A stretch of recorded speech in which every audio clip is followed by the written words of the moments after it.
जी असां जेके बि सिंधी असां ॾिसण वारा आहियो तव्हां सभिनी जी वॾी महिरबानी आहे बाबा। असां हिते वेठा आहियूं अॼु BBC ते वेठा आहियूं, BBC उर्दू ते बाबा। भले शेयर कजो, हाँ भले। मेरे को तो किरदार मिल गया, अब मैं तो किरदार देने वाला हूँ, ठीक है ना। मैं पैसे दे रहा हूँ, लड़की आएगी, नहीं चुप करके मेरी बात सुनी, पैसे पकड़। लड़की आएगी, जो चीज में वो बोले ना बस हाँ मैं, जो तू बोलता है ना भले भले भले, बस तू भले भले कह। अली ये बताएंगे आपको इश्क मुर्शिद में फजल बख्श का किरदार कैसे मिला? जी ये हमारा बहुत बड़ा डायरेक्टर फारूक रिंद साहब हैं, उन्होंने मुझे कॉल किया 9 साल के बाद। पहले भी मैंने उनके साथ काम किया था। उन्होंने कहा कैरेक्टर ड्रामे में नहीं है, सीन में आपके लिए लिख रहा हूँ। एक हीरो है वो अपना रूप तब्दील करेगा, तो मैं कह रहा हूँ वो कोई जिंदा कैरेक्टर हो, ऐसे रूप तब्दील ना करे, गरीब ना बने। तो मैंने कहा ठीक है सर करते हैं। तो मैं घर आया, बेटे ने पूछा कि अबू क्या हुआ। मैंने कहा वो सीरियल है इश्क मुर्शिद, उनके लिए बुलाया फारूक रिंद साहब ने, लेकिन हीरो बिलाल अब्बास है उसमें। तो उसने कहा अबू ये तो बहुत बड़ा आर्टिस्ट है, अगर ये हुआ तो ये बहुत बड़ा अदाकार है, कर लेना। वो तू भले भले करता रहता है, भले का मतलब क्या है? भले का मतलब? हाँ ये जो इलेक्शन हो रहे हैं ना, हाँ भले। ये भले का मतलब क्या है? आई थिंक एक किस्त में बिलाल अब्बास ने आपसे भी पूछा था कि ये भले का मतलब क्या होता है? भले का मतलब उसमें तो मैंने कहा कि ये जो इलेक्शन हो रहा है समझो भले। तो उसमें एक मनाखेज लफ्ज़ था, तो लोगों ने बहुत वायरल किया कि भाई ये कह रहा है भले को वोट दे दो। भले को ऐसे नहीं था, भले था। भले का मतलब है ओके, यस, भले, ठीक है। इसका मकसद ऐसे है सिंधी में। अमीर का जब दिल घबराता है तो समुद्र एंजॉय करने आता है, और गरीब का जब दिल घबराता है तो सीधा डूब जाता है। अली क्या वजह है आपके ख्याल में कि लोगों को फजल बख्श का किरदार इतना पसंद आ रहा है? वजह यह है कि लोग जो हैं वो एक मासूम रोल जो होता है उसको बहुत पसंद करते हैं, मासूम कैरेक्टर को। इसमें मेरी ये मासूमियत दिखाई है कि मैं कुछ भी बोल देता हूँ, चाहे इतना बड़ा अमीर का बच्चा है मुझे पता नहीं, लेकिन मैं उसको बोलता हूँ भाई। ये बड़े अरसे के बाद ऐसा कैरेक्टर आया जो ड्रामे में ऐसी कॉमेडी हो, जो आप बहू बेटियों के साथ, जैसे लोग कहते हैं बड़े कि भाई देखना चाहिए, तो वैसा देखा गया, मुझे पसंद किया गया, जिसमें लफ्ज़ों की एक वल्गरिटी नहीं थी, लफ्ज़ों का जो अच्छा चुनाव था उसमें। तो इस वजह से भी पसंद किया गया इस कॉमेडी को। नारे की मच्छी झींगो कौन खाएगा मामू, नारे की मच्छी झींगो कौन खाएगा मामू, भले। आपने एक और डायलॉग बोला, नारे जी मच्छी झींगू, इसका क्या मतलब है? नारे की वो हमारे मशहूर एक सिंधी में ये कहावतें हैं कि नारे जी मच्छी झींगो कौन खाएगा मामू, नारे की मच्छी झींगो।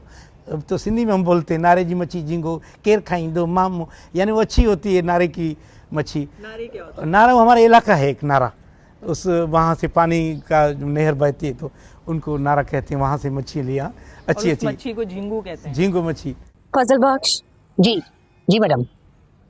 मेरा नाम है फजल बख्श, वो मुझसे बात कर रही है। क्या नाम है आपका? मेरा खुदा बख्श नाम है ये। और अगर अली मैं आपसे जानना चाहूँ कि आपको असली वाला फजल बख्श पसंद है या नकली वाला, तो क्या कहेंगे? मुझे जो बिलाल अब्बास से, आप मेरे ख्याल में बिलाल अब्बास की वजह से ही मुझे इतनी शोहरत मिली है, क्योंकि अदाकार बहुत बड़ा था। हो सकता है कोई और अदाकार होता तो मैं भी इतना पॉपुलर ना हो पाता। तो उसका मेरे कैरेक्टर के साथ मतलब जुड़ जाना, ये मुझे बहुत अच्छा, क्योंकि मेरा रूप उन्होंने लिया। तो मुझे नकली भी पसंद है, असली भी पसंद है।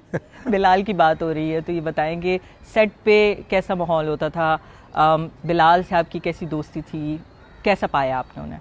मैं बिलाल के मुकाबले में उन इंडस्ट्री में बहुत नया हूँ, उर्दू इंडस्ट्री में।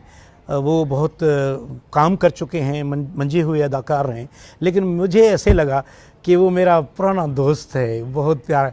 मैं रिलैक्स था उस काम करते हुए उनसे। वो बहुत वैसे शर्मिला है, बहुत शर्मिला है, शाय है, लोगों से कम मतलब मिलना जुलना उनका होता है, लेकिन मेरे से बहुत उन्होंने प्यार दिया, प्यार लिया मेरे से, एंजॉय किया, और मुझे उसके लिए बहुत दुआएं हैं। तो कोई स्टोरी है सेट से जो आप हमें सुना सकें? जी हाँ, मेरा दोस्त सोराब सुमरू है, मैं उसको ले गया, जैसे आप इंटरव्यू ले रहे हैं, मैंने कहा आप दूर खड़े होकर ये थोड़ा रिकॉर्ड करना तो मैं अपने व्लॉग में डालूंगा। तो उस टाइम दुरेफिशा साहिबा थी और बिलाल साहब था, मैं था उस सेट पे, और ये सीव्यू का मंजर था। तो मैंने उसको अपना मोबाइल दिया, मैंने कहा दूर से रिकॉर्ड करना, तो ये फिर ब्लॉग में लगाएंगे म्यूट करके ना। तो फिर वो मैंने देखा तो वो चला गया, वहाँ से दूर चला गया, उसने रिकॉर्ड नहीं किया। सीन हो गया, मैंने उसके पास में कहा तूने रिकॉर्ड क्यों नहीं किया? कहता है मैं हीरोइन इतनी खूबसूरत थी, मैं उसका हुस्न का ताब सह नहीं पाया। और वाकई माशाल्लाह दरवेशा बहुत हसीन है, अल्लाह उनको नज़र बद से बचाए। बहुत हसीन अदाकारा भी अच्छी हैं, लेकिन हसीन भी बहुत हैं। बिल्कुल बिलाल के बारे में ये था कि हम वहाँ अपने एक पार्क में हम शूट कर रहे थे, वहाँ एक खातून आई, तो शोर के साथ ही बच्चे भी थे उससे पहले मेरे पास आई ना, उनके मुझे देखा, ये कहता भले भले, शोर को बोला भले के साथ फोटो तस्वीर मेरी भले के साथ। फिर बिलाल अब्बास को देखा, कहता हाँ हीरो, हाँ हीरो, बस वो इसके साथ मेरी बहुत कांप रही थी, बिल्कुल कांप रही थी। बोला इसके साथ मेरी तस्वीर खिंचो, कितने आप खूबसूरत हैं, कितने हसीन हैं। फिर मुझे देखा, इससे तो मेरा शोर भी हसीन है। मैं हंसा जाके भेजा। ठीक है बेटा, जी आपका तो बाहर सुभान अल्लाह और यहाँ अल्हम्दुलिल्लाह। सही कहते हैं, अमीर चले तो जमीन चले, आसमान चले, गरीब चले तो गधा भी साथ ना चले। फीडबैक कैसा मिल रहा है लोगों की तरफ से, क्या कह रहे हैं लोग? कहते हैं हम अपने ड्रामे देखने छोड़ दिए थे, यही ड्रामा देख रहे हैं, ये ड्रामा देख रहे हैं। बहुत सारे हमारे जो सिंधी कम्युनिटी के हैं वो तो कहते हैं भाई आपकी वजह से हम देख रहे हैं। मुझे वायरल भी सिंधी कम्युनिटी के लोगों ने बहुत किया। पहली मरतबा उन्होंने बड़ी स्क्रीन पे देखा, तो फिर उमरकोट का ये जुमला था यूके, बहुत वायरल किया उन लोगों ने मुझे, तो उनकी बहुत मेहरबानी है। फिर जितने लोग मिलते हैं मेरे तो आंसू निकल जाते हैं, इतनी खुशी देते हैं, इतना प्यार देते हैं।